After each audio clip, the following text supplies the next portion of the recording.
Bonsoir tout le monde, j'espère que vous allez bien. Et quant à moi, vous le savez déjà, moi je vais toujours bien. Et aujourd'hui, nous allons aborder un sujet très important qui est de savoir comment éviter de se faire arnaquer en matière de construction et de génie civil. Alors, pour ceux qui ne sont pas encore abonnés à la chaîne, je vous invite massivement à vous abonner car ici, on parle de business, d'entrepreneuriat et surtout d'immobilier. Alors, abonnez-vous massivement, partagez la vidéo et surtout, n'oubliez pas de lâcher un pouce bleu.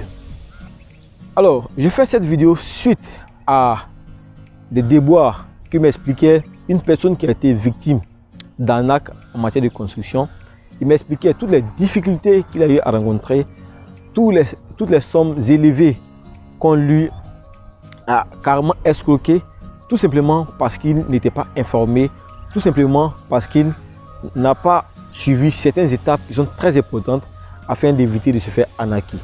Alors, si vous aussi, vous voulez éviter de vous faire arnaquer quant à la construction de votre bâtiment, suivez cette vidéo jusqu'à la fin, car selon moi, le troisième point qui sera donné est un point très épineux et très essentiel qu'il faut impérativement savoir pour toutes les personnes qui veulent commencer à construire un bien. Avant de commencer la vidéo, il y a deux importants événements à vous annoncer. Le premier, c'est le samedi 21 août 2021 au Burkina Faso et plus précisément à la capitale Ouagadougou. Ça sera à l'occasion de la GCAP 6. La GCAP qui est la grande conférence de l'abondance et de la prospérité qui sera animée par l'excellentissime coach Simon Ouedraogo. Alors, tous ceux qui sont au niveau du Ouaga, vous êtes massivement invités à prendre part à cet important événement qui aura lieu chez vous.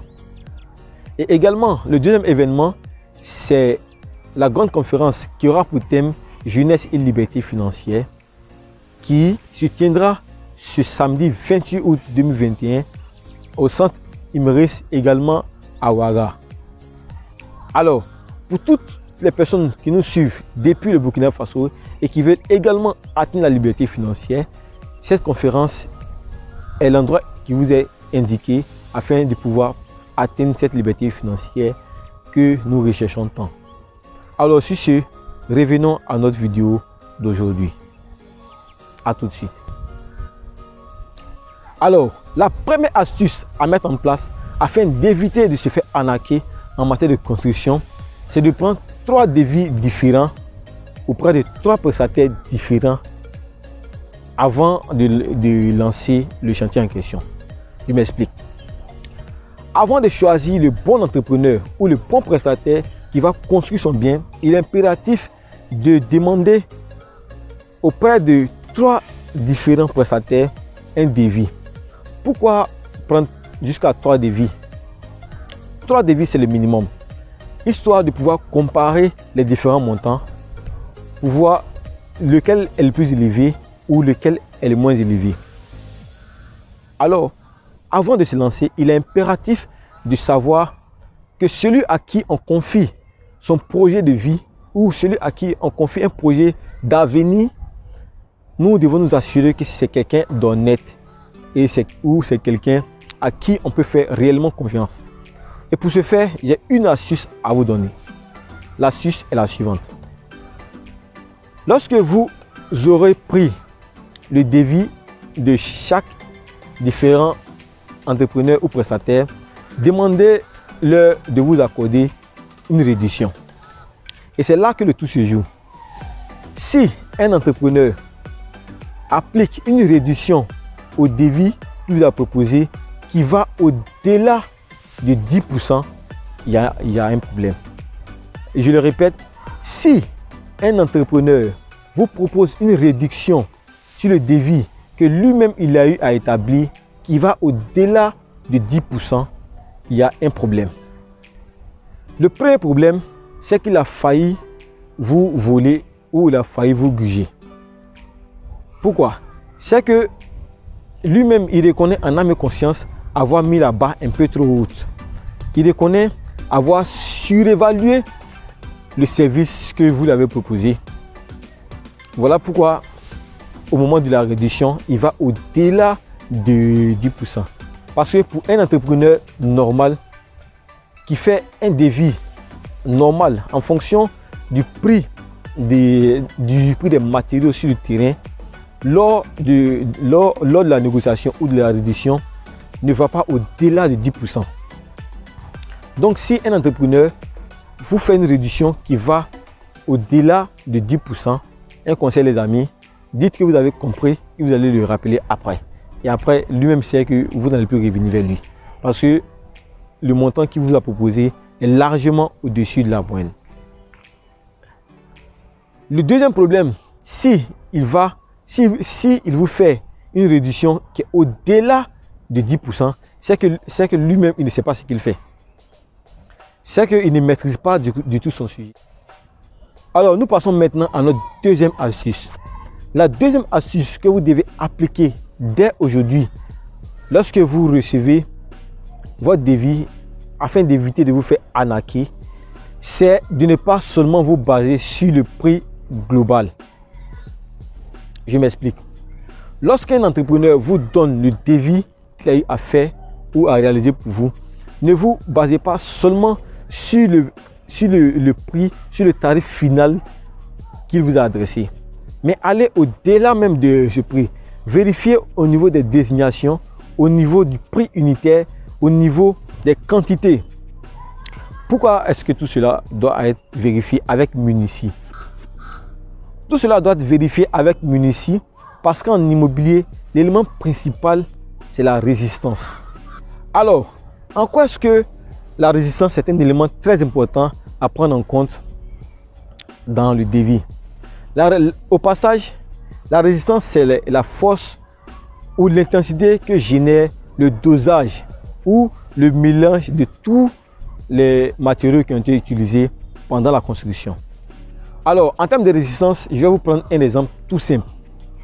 Quand nous prenons un paquet de ciment qui fait 50 kg, que nous mélangeons à 3 brouettes de sable, ce qui est normal d'ailleurs et conventionnel, et nous prenons ce même paquet de ciment auquel nous ajoutons 5 brouettes de sable, les deux mélanges n'auront pas la même résistance. Dans le premier mélange qui est normal et conventionnel, le mélange aura une plus longue durée de vie par rapport au deuxième mélange où le ciment a été dilué, qui va perdre en intensité, qui va perdre en durée de vie. Alors, pourquoi la résistance est un élément très important à prendre en compte dans la durée de vie d'un bâtiment? À ce niveau-là, il y a deux points essentiels à savoir. Le premier point essentiel, c'est que tout bâtiment a d'abord une durée qui est l'état limite de service et une deuxième durée qui est l'état limite ultime. C'est quoi l'état limite de service? L'état limite de service, c'est l'état dans lequel, ou c'est le stade dans lequel le matériau qui a été utilisé pour la construction commence petit à petit à se détériorer. En quelque sorte, c'est le stade ou la période dans laquelle le matériau qui a été utilisé a été amorti. En fait, le bâtiment ou le matériau en question commence à perdre petit à petit de sa valeur, mais il continue d'être utilisable. On peut encore le mettre en état pour augmenter la durée de vie du bâtiment en question. Et le deuxième point, c'est l'état limite ultime. L'état limite ultime, c'est le stade dans lequel tout le matériau qui a été utilisé pour la construction du bâtiment est vraiment hors service. C'est l'état qui s'apparente généralement à l'effondrement. La résistance joue un rôle très capital. De 1, sur l'état limite de service. Je vous prends un exemple.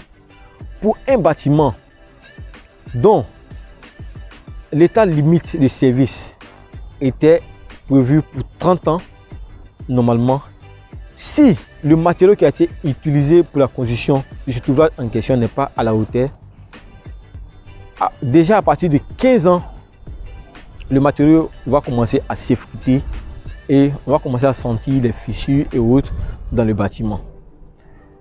Donc, la résistance du bâtiment a réduit en quelque sorte sa durée de vie.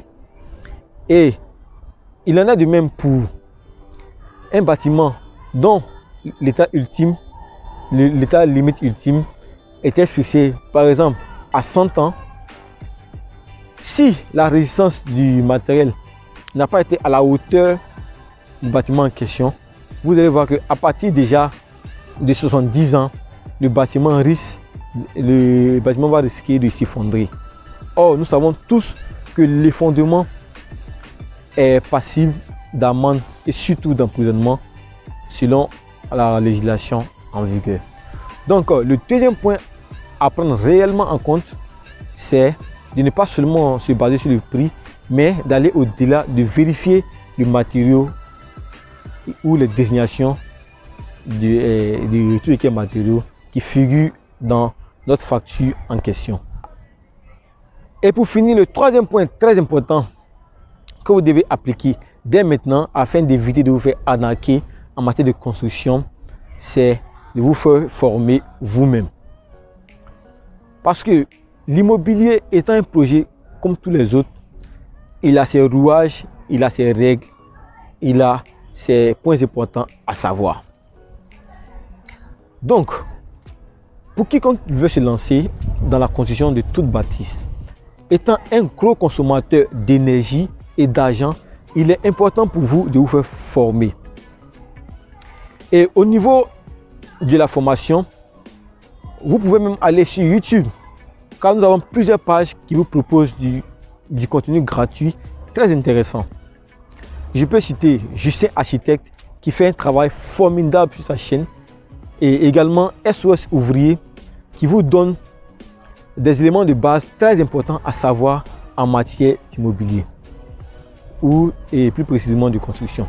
Et pour ceux qui sont en Côte d'Ivoire, je vous recommande vivement les conseils de l'expert en immobilier, M. Roméo Joe, qui fait un travail formidable en matière de formation sur tout ce qui concerne l'immobilier, la construction et autres. Alors, on récapitule pour mettre fin à cette vidéo. La première astuce, c'est de demander au minimum 3 devis afin de choisir le bon. Le deuxième, c'est de ne pas seulement se baser sur le prix, mais d'aller au-delà du prix et de vérifier tout ce qui est désignation et vérifier le matériau point par point. Et le troisième point, c'est de se faire former, c'est de s'instruire avant de s'engager. Alors, j'espère que cette vidéo vous sera très utile. Moi, je vous dis à très bientôt sur la chaîne L'Eldorado, c'est l'Afrique pour une nouvelle vidéo. Et au passage, n'oubliez pas de vous abonner, de liker la vidéo et surtout de laisser un commentaire. Et surtout, à très bientôt pour une prochaine vidéo. Et c'est